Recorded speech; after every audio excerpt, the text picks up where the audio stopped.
जय श्री राम। बहुत बहुत स्वागत है आप सभी का एक बार फिर से आपके ही अपने YouTube चैनल पर। मैं पंडित आशीष शर्मा। बुद्धि, ज्ञान, लॉजिक, शिक्षा, तर्क और व्यापार के कारक ग्रह बुध देव ब्रह्मांड में बृहस्पति की मीन राशि में जाने वाले हैं, जहां पर ये ग्रह नीच के हो जाते हैं। जहां एक तरफ बुध को बुद्धि से जोड़ा गया है तो बृहस्पति को ज्ञान से जोड़ा गया है। यानी सामान्य तौर पर अगर देखा जाए तो बुध ग्रह और बृहस्पति अगर ये दोनों एक दूसरे की राशियों में चले जाते हैं तो कहीं ना कहीं ये ज्ञान में और लॉजिक में और शिक्षा में बढ़ोतरी के लिए माना जाता है। अगर बृहस्पति बुध की राशियों में जाता है तो ना तो वहाँ पर वो नीच का होता ना उच्च का होता, लेकिन बुध ग्रह जब बृहस्पति की राशि में जाता है तो ये वहाँ जाकर नीच का हो जाता है। यानी कहीं ना कहीं ज्ञान का जो ग्रह है बृहस्पति, जिसको हम समझदारी का प्रतीक भी कहते हैं, विवेक का प्रतीक कहते हैं, धन का कारक कहते हैं, उसमें बुध जैसा ग्रह आकर जाकर नीच हो रहा है। यानी कहीं ना कहीं ऐसी स्थिति में आपके दो तरीके की सोच हर व्यक्ति विशेष की होती है। एक व्यक्ति दिल से सोचता है, एक व्यक्ति दिमाग से सोचता है। यानी यहाँ पर स्थितियाँ विवेक और दिल से सोचने वाली ज़्यादा बनेगी, क्योंकि दिमाग से सोचने वाला जो ग्रह है बुध, वो यहाँ नीच का हो गया।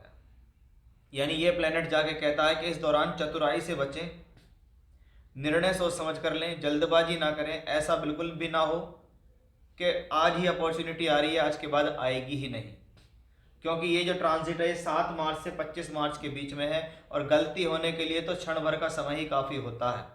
ये तो काफ़ी लंबा पीरियड है।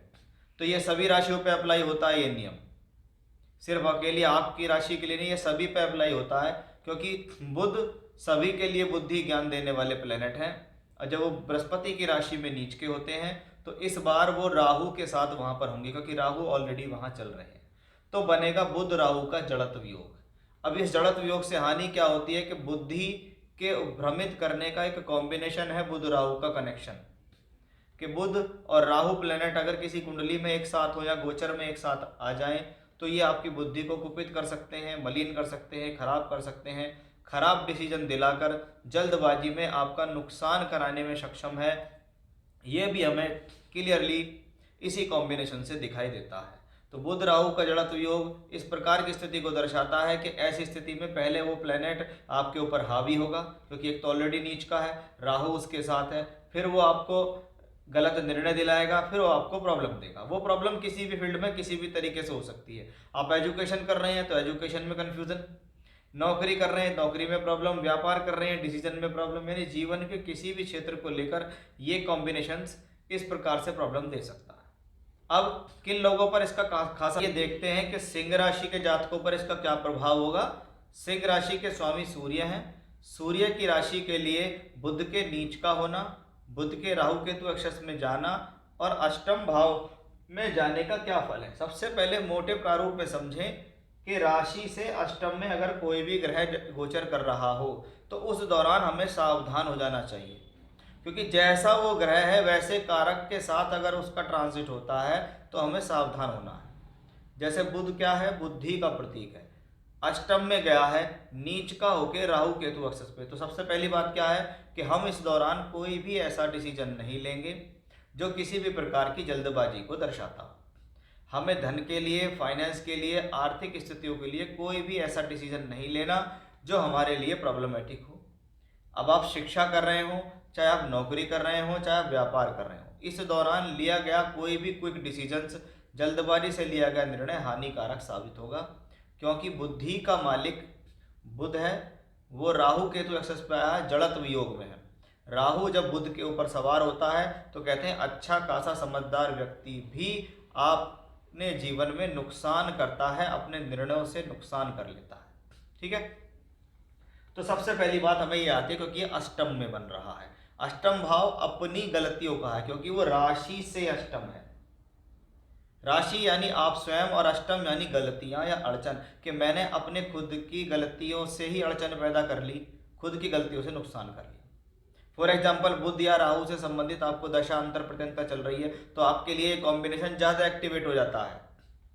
अब सिंह राशि के लिए दो धन भाव का मालिक कौन है, बुध ग्रह। आपको दूसरे घर और आपको 11th हाउस, दोनों से धन की प्राप्तियों के संकेत बनते हैं सिंह राशि से। यहाँ पे धन मिलता है वो धन जो उसमें आप जोड़ के रखते हैं, और यहाँ पे वो धन होता है जो आप कमाते हैं, उन दोनों का ही मालिक 8th हाउस में।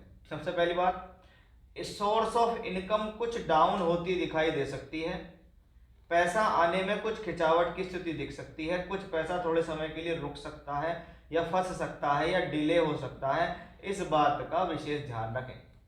वहीं दूसरे घर का मालिक होकर भी यह अष्टम भाव में जाता है, तो कुछ जुड़ा हुआ धन किसी विशेष कार्य के लिए खर्च हो सकता है, या ये समझिए कि इस दौरान कोशिश करें कि जुड़ा हुआ धन किसी गलत काम में ना लगा दें या किसी ऐसे व्यक्ति विशेष को ना दे दें जहां पे वो पैसा फंस ना जाए।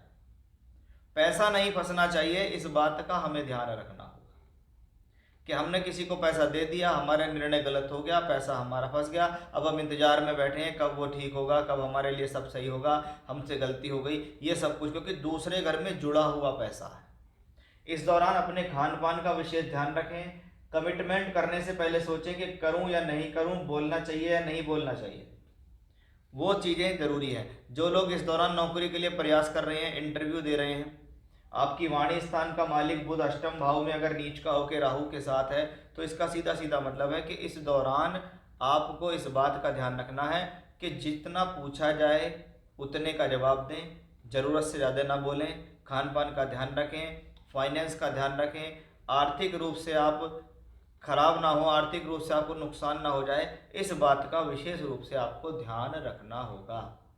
तो ये जो कॉम्बिनेशन है, जब ये नीच का बुध हो रहा हो, राहु के साथ हो, तो इसमें सबसे ज़्यादा जरूरी चीज़ होती है सावधानी, क्योंकि प्लेनेट जहाँ का स्वामी है वहाँ के रिजल्ट तो देता ही है, लेकिन बहुत बार व्यक्ति अपनी गलती और निर्णयों से उन चीज़ों को खराब भी कर लेता है, ये भी आपको विशेष ध्यान देना होगा। तो ये था सिंह राशि के जातकों के लिए। बुध अगर नीच के होंगे, राहु के साथ जड़क दोष बनाएंगे अष्टम में, तो उसका क्या फल होगा। जय श्री राम।